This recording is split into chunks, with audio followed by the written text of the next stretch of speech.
വയനാട് പടമലയിൽ കാട്ടാന ആക്രമണത്തിൽ കൊല്ലപ്പെട്ട അജീഷിന്റെ മകൾക്കെതിരെ അപകീർത്തിപരമായ പരാമർശവുമായി സിപിഎം നേതാവ് പുൽപ്പള്ളി സുരഭിക്കവല മുൻ ബ്രാഞ്ച് സെക്രട്ടറി ജോബിഷ് ജോർജാണ് സമൂഹമാധ്യമത്തിലൂടെ അപകീർത്തി പരാമർശം നടത്തിയത്. ഈ മാസം 21-ാം തീയതിയാണ് കാട്ടാന ആക്രമണത്തിൽ കൊല്ലപ്പെട്ട പടമല സ്വദേശി അജീഷിന്റെ വീട്ടിൽ വനം മന്ത്രി എ.കെ. ശശീന്ദ്രൻ അടങ്ങുന്ന മന്ത്രിസംഘം എത്തിയത്. മന്ത്രിസംഘവുമായി അജീഷിന്റെ മകൾ അൽന നടത്തിയ സംഭാഷണവുമായി ബന്ധപ്പെട്ട് അന്നേ ദിവസം ഒരു ഓൺലൈൻ മാധ്യമം നൽകിയ വാർത്തയ്ക്ക് ചുവട്ടിലായിരുന്നു ജോബിഷ് ജോർജിന്റെ അപകീർത്തികരമായ പരാമർശം.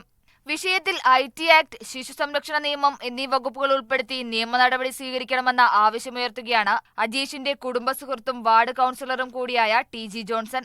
അപ്പോൾ മക്കളുടെ വിഷമങ്ങൾ മന്ത്രിമാരോട് സംസാരിച്ചതിൽ ഫേസ്ബുക്ക് പോസ്റ്റിൽ കുറേ കാര്യങ്ങൾ മോശമായ രീതിയിൽ ആ മക്കളുടെ മനോധൈര്യം തകർക്കുന്ന രീതിയിലുള്ള വാർത്തകൾ പറയുകയുണ്ടായി. അപ്പോൾ ഈ ഫേസ്ബുക്ക് പോസ്റ്റ് ഇട്ട വ്യക്തിക്കെതിരെ നിയമപരമായി കേസെടുക്കണമെന്നാണ് നമുക്ക് പറയാനുള്ളത്. സുരഭിക്കവല CPM മുൻ ബ്രാഞ്ച് സെക്രട്ടറിയായ ജോബിഷ് ജോർജ് നിലവിൽ മുള്ളൻകൊല്ലി ലോക്കൽ കമ്മിറ്റി അംഗമാണ്.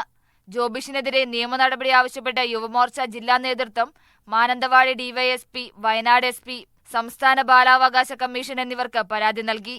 മീഡിയ 1 വയനാട്.